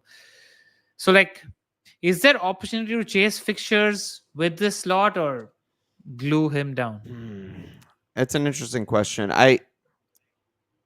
It would have to be someone with ridiculous, overwhelming, I'm a psychopath if I don't own type of fixtures. And I don't think that that exists. I mean, just looking at the ticker right now, I mean, Like the like comparison straight, I'm giving you similar priced asset. Bowen, Brentford away, Ipswich home, Spurs away. yeah, like that's not good enough for me.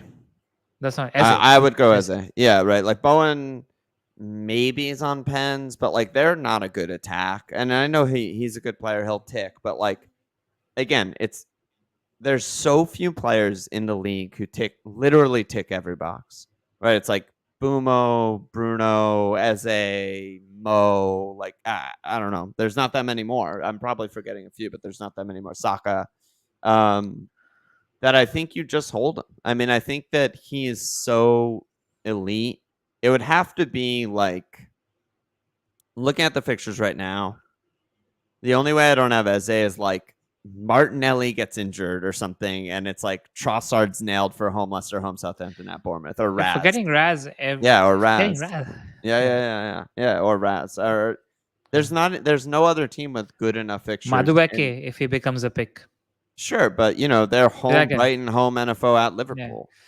You're stretching yourself. You're right. You're stretching yourself. That's why I genuinely want to have this conversation. There's nobody else I think Bumo and Eze are pretty untouchable. in a league of their Starting own. game week 6. Yeah, like Bumo has a really rough 2 right now. Which is why he's not in my team yet, but he will be in my team game week 6 for sure. Pumo's nail. Pumo's nail. Like the For conversation sure. while we're on Bumo, like there's who as of today, who would your other two Brentham be? Because his run is ridiculous. Like I feel like we consider Rico if he becomes fit, Flecken. They have a Yeah. 4.0 defender who might become a silent defender, and Vissa. Like these Yeah, are your picks. Vandenberg. Yeah. Yeah. Ugh. I mean, my answer might be none. I mean, I'm a huge Shada guy. I think he's really good. Is he gonna find his way into my team?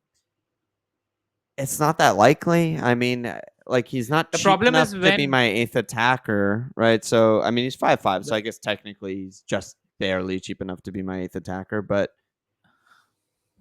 I rate Shada. My problem is that when they want to go two up top, he's the compromise yeah, in I that mean, in there's that team. So problems with all of their picks except Bumo. I mean, even Wissa, Vissa, like Wissa's, he's fine. He's good. He's good. There's definitely a world where Wissa's in the team, especially if he keeps yeah. playing well. But I don't think he's like a must buy or anything remotely close to that. I think he's just fine. We kind of saw he kind of got his chance last year, and I think he didn't fail. I mean, he scored 12 goals. That's a really good return for most strikers, but that's not a guy that's like, holy shit, I need Wissa in my team. He's okay. And he'll get. I started with him game week 1 last year, so I was a Wissa believer through and through, and he got me some hauls, but you're looking like at like this a is, 1 goal ceiling. Like I feel like he had like 1 brace, and he started but almost he's every game last year. 6 million. He doesn't need a 2 goal ceiling. Like you know Yeah, what I'm saying? yeah, yeah, Like this is the middle of the yeah, head meme thing where yeah, yeah, yeah, he's 6 million. He plays yeah, every game. He starts every game, and the yeah, fixtures are ridiculous for 10. So yeah. is he like a great enabler for 10 weeks, starting your wildcard where whatever happens, Yeah. he's a good player like that? I mean, I guess That's like the thought. it's just going to be hard to find a spot, I think, is really what I'm trying to say, where I'm going to have Holland, I'm going to have Saka, Eze, Bumo, Kai, I'm going to have maybe Odegaard or something like that. There's going to be basically one slot.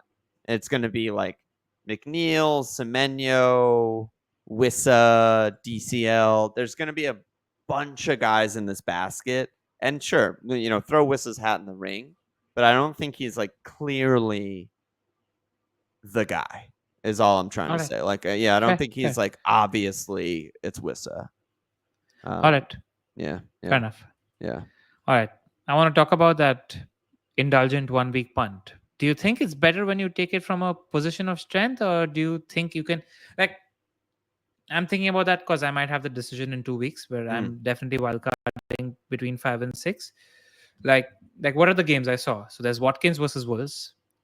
There's Brighton versus Forest if I want a Brighton attacker of choice. There's Liverpool versus Bournemouth if I don't have a third Liverpool player, for Mm. those that don't. And there's Spurs versus Brentford. Like, I think these are the 4 games where you're looking at a 1 week punt, if at all. Obviously, the standout is Watkins at home versus Wolves, in my opinion. Hold on, you're ignoring one really important thing though. We are What? so conditioned to take a one week punt before wildcard because our transfers don't roll over. That's the exact question I'm asking. So our transfers don't roll over. But So I this is don't one think it's situation. worth it. I don't You don't think. think I it's think a worth it? 1 week punt is old news. It's Unless all there's, news. yeah. I mean, like I I hate like that. I like Ali home Wolves. I like Liverpool home Bournemouth. The fixtures you mentioned are good, but any betting on any one player in one fixture, unless it's like Holland or Mo, maybe, I just think is ridiculous when you could just roll that transfer over. The I'm like, the difference between the player you're getting rid of and the player you're getting has to be astronomical for me to even entertain this. So maybe it is. Maybe like you have, I don't know. I'm looking for an example. Maybe you have Doku, and you can go like Doku to Jota or Diaz, and you're going from Doku home Arsenal, not even nailed, to Liverpool home Bournemouth. Sure, that's probably worth it because that could be a 20-point difference. But like in almost every other case, I'm like, nah, just keep the transfer. yeah. This Yeah, I comes know. down to manager Yeah, play style and, like, yeah, yeah, assuming worst case scenario, because my yeah, head is telling me that I'm wildcarding in 5. I will build a bulletproof team and yeah, shit won't happen. But like you said, we need to prep for worst case scenario. And this is exactly Pras versus me, because I yeah, am yeah, very yeah, optimistic in general as an FPL manager. I think good things will happen, etc. yeah, yeah. So I don't need to keep a fail safe option as often as other people might think they need to. and So and I this is think I'm somewhere in between you and Pras, which isn't necessarily good. I think like that's a problem that I always have in FPL is I don't pick a style. I kind of like float between the sides. Oh, I'm going to be conservative now, and then I miss a haul, and oh, I'm going to be aggressive now, and then I should have been conservative because my team is good, or whatever it is. But I mean, all I'm saying is that like I think it has to be a ridiculous gap between the guy you're getting rid of and the guy you're getting, or I wouldn't do it, right? Like, so looking at those fixtures, right? Let's say like, you have Eze home Man United, or a Spurs guy home Brighton. Like, these aren't great. A Chelsea guy away West Ham. Like, not great fixtures. But would I use a transfer for any of those guys out for like a Villa guy home Wolves? Like, I don't think so. Like, I don't think it's that much better. Villa aren't playing that well. Maybe by then Ollie will be on fire, and I'll be laughing because obviously you should get Ollie home Wolves or something like that. Maybe he's the best captaincy in 5. We don't know yet, but if it's one of these like good play, a Newcastle guy away Fulham, I I tend to lean towards like I have this guy for a reason. I like this guy. I think he's good. I think the team's good, and the fixture's not bad. I'm probably not making that move, especially because the best fixtures in Game Week 5 are the worst teams. It's Southampton home Ipswich, and it's Ipswich at Southampton. Those are the two by far best fixtures. all right. I hear you. I hear you. You need to think hard because it might be valuable to go take Yeah, it. I think Ollie is the one guy who could change everything, right? Because all we Yeah. need to see is like he plays 80 plus minutes home Everton and looks good and Mm. scores. He takes a Yeah. pen maybe, And then it's like, holy shit, Ollie. I need Ollie. Do you see Rogers took a pen? A really Yeah, I good pen. know. And he scored like a Yeah. million goals, right? Yeah.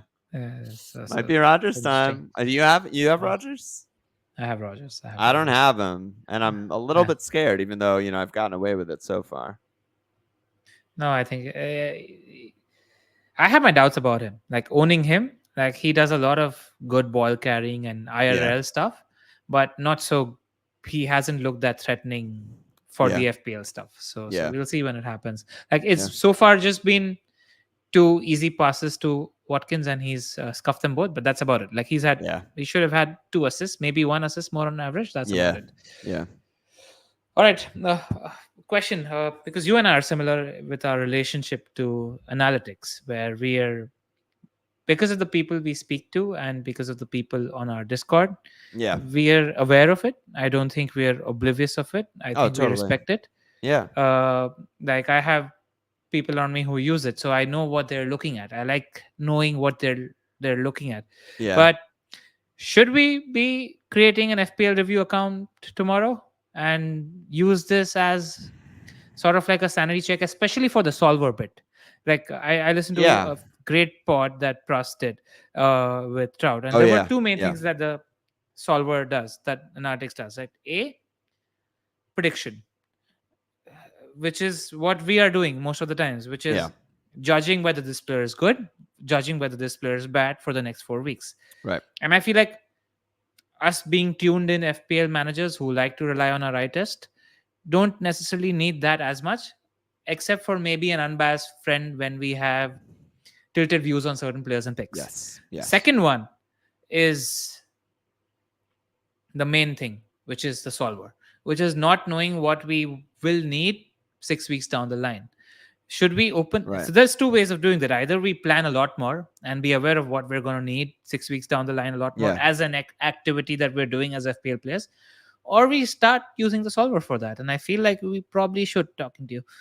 Yeah, I think that the obvious answer is yes. I think there's literally no downside to anyone using that stuff.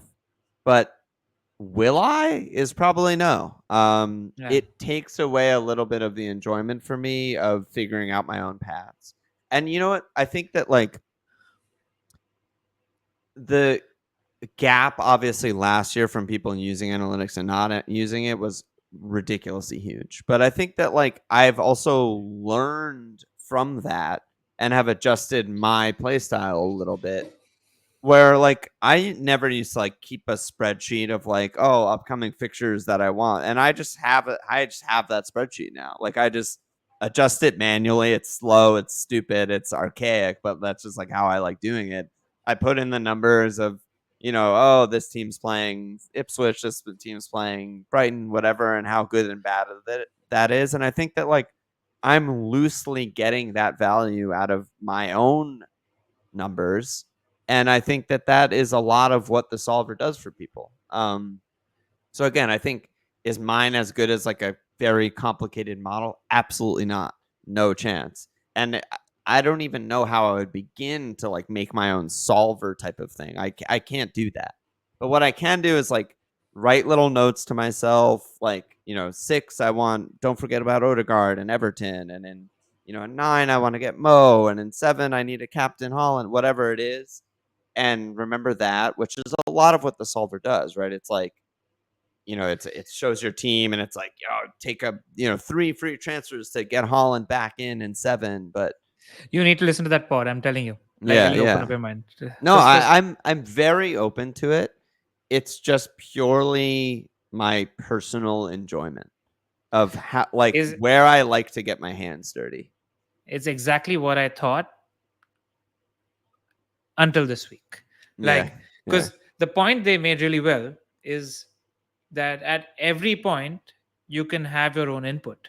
And so couple of points that they made, which I thought were very interesting, is that they agreed that last season was almost archaic because the pricing was ridiculous. It was easy and the picks were obvious. Yeah. Right? Yeah. This isn't the case this season because there's a lot of divergence amongst themselves also. Totally agree. Yeah. Second thing is now they're deciding given what the solver is because you're not playing just for points. You're playing against different people. So you want to rise up the ranks. To rise up the ranks, you need to get points from players that are not very highly owned, etc. Right. So how much of different kind of players, etc., should they own, etc. And so they're like, this is telling you this. This is just showing you the 6 parts, and this is telling you that if you want to chase variance by going for minus 2% suboptimal picks, but it gives you a higher chance Yeah. of getting lesser effective ownership points, this is Yeah. worth it. Yeah. Yeah. They're getting into that stage where this is doing 70% of the work for us. Yeah. Now the 30% is where we apply our brains in terms of which path we want to take. So Yeah. it takes you 3 steps up if you need to, if you know what I mean. And I feel the same 100%. thing because 100%. I'm not familiar with review, etc. But I think it's just a 1-hour phone call with Pras, and he'll get me like Yeah, used to the website. I think and that's it's about very obvious that everyone should do it. But all I'm trying to say is I don't think that if someone decides not to use it, that's totally fine too. You know, play your own game, enjoy yourself or whatever. It is the best way to get an objective, not objective, an unbiased opinion. It's the best way to get an unbiased opinion because you can say, I've looked at the tool. You can say like force in, you know, McNeil, whatever. Say you're super high on Everton. You want to force in McNeil, and every solve it might give you, you know, make this transfer to get rid of McNeil and get Salah back in this game week. And that should set off alarms. That should be like, okay, you know, maybe I need to adjust where I am, or maybe I'm ahead of the game and the solver hasn't caught up with Everton and they're going to be good because they're getting players back or whatever it is. I think it's a great tool. And I haven't started looking at it yet. Don't know if I will. One thing that I kind of wrote a note to myself. I kind of have my I'm trying to write like my, I don't know what to call it, Bill of Rights or something. But one thing that I'm very much trying to do this season that I haven't successfully done in previous seasons is just not reading, not listening to other pods until I form my own opinion. And ideally I write it down, or if I can't write it down, I just talk about it with Walsh on the pod because I want to know where I'm at before getting influenced by all the noise, right? All the numbers and the solver and what you guys say and what Baker says and what Walsh says and all this stuff that'll change my opinion. I want to just keep a record of where I was at. And I think that you have to make sure to like sort of check yourself if you do go the solver route and not just like strip that away from the game, because it can be really, really fun, like you said, to have a balance of my input and a little bit of solver and whatever. But it's also probably really easy to fall into the trap of like, I'm just going to do whatever the solver says because they told me to get this guy and I went for that guy and I lost 20 points and I'm stupid and the solver's good. And it's like, relax, you know, relax. You need to be very aware and you need to set your own priors. Yes. Setting the priors is a huge thing, I think, for FPL. Yeah. All right. Holy shit. I think that's me and my questions, man. Yeah, man. Yeah. And I could go on for a while. Like, oh my God, I could go on forever. All right. But one last question. Yeah. What rank is Walsh at right now? I think he's like 5K or something crazy. Let me see. Oh no, 20K. He's at 20K right now. That's insane. That's insane. Now, one bit of advice that you have for Walsh for the season now, given he started off so well. I dance like no one's watching. That's it. That's it. I mean, be yourself. Have fun. Pick players you love. Like, both me and him used to be better at FPL before we started potting. That's just a fact. You can just look at the ranks. Me. Yeah, and you. And Walsh used to be top 20K every year for like 5 years in a row. And then he just started like disaster seasons. And I had a bunch of disaster seasons. I had a good season last year, but a bunch of or 2 years ago rather. But I had a bunch of disaster seasons in there too after starting potting. And the game just used to be simpler. And I think a lot of that comes from just so much noise, so much information. You know, Walsh and I have talked about this extensively. I think we've DM'd about this too. But like, you know, back in the day, when there were very few pods and Twitter and all that stuff was there were no Discords and anything like that. And you used to have a guy and you used to captain, Rooney or whatever, the obvious good cap for the week. You didn't know the EO. Like, obviously it existed. And everyone who was good was probably captaining the same most obvious player that you were captaining. But not knowing it was the key. Because knowing it now feels bad. Right? Like, there's literally bad words associated with going with the chalk cap. Like, oh, you're a sheep. Oh, robot, analytics team. You're just doing what the thing says. Like, it's such like a negative connotation to like do the obvious good thing is like bad when obviously it's good. It's the obvious good thing because it's good and gets you points. So I think that like blocking out as much noise as possible, just having your tight circle of people that you ever talk to about FPL, making sure that you know where your head's at before you listen to a pod and before you do a podcast yourself. I think those are all like key things for just like keeping yourself grounded and like saying like I knew Bumo was gonna brace. It's okay. You can't have everyone. In previous seasons, and I think this is everyone in FPL runs into this, not just me or you or Walsh. It's like in previous seasons, we're like killing ourselves on that after that game. How fucking stupid are we that we don't have Bumo after Tony goes to Saudi, home against the worst team in the league? We are so fucking dumb. We left 20 points on the table. We're so bad. Blah, blah, blah, blah, blah, blah. It kills you inside. And it kills your like passion for the game, right? So you got to set your priors, keep the noise to a minimum, stay posy. You can't have everyone. All the things we've been saying. Have you been dancing like no one's watching in the last 3-4 years? No, I haven't. Yeah, same. I haven't. I I'll haven't be at all. very honest. And I almost feel like if I have been, it's objectively trying to dance like no one's watching. Like that's what I'm saying. That's the trap. Yeah, that's the problem. That's what I mean by when I say the trap is like trying to do something different just because you don't want to be a sheep and you're like, oh, I'm fucking late riser. I do the crazy thing. Where it's just like, no, but like old late riser seasons, you would still captain the best guy every week. It's just one I'd make time. a lot of chalk moves. It's about timing the chalk moves. It's timing the one move, the one opportunity where you captain the hat trick that no one has. That's the late rise, right? That's the idea that it's in the name. Yeah. In order to have a late rise, you got to be with the pack, and then rise. So again, I'm just referring that pod. So they're like there's a sweet spot where while analytics players are trying to play optimal, they said that to make higher gains in rank, you have to sacrifice X percentage of expected value. Right. And there's a limit up to which you sacrifice it to make those gains.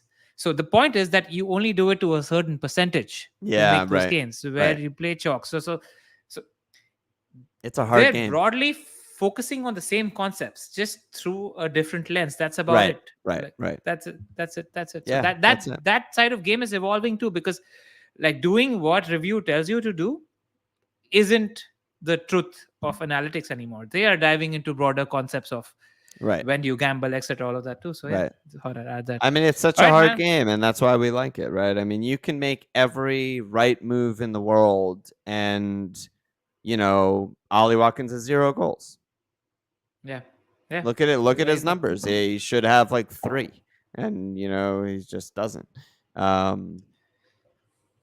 You get lucky. Points are crazy. Everything's volatile. So much variance. So much noise. Small samples. That's why we play. That's why we play. Yeah. And that's why we're gonna continue playing forever and forever ever. I know.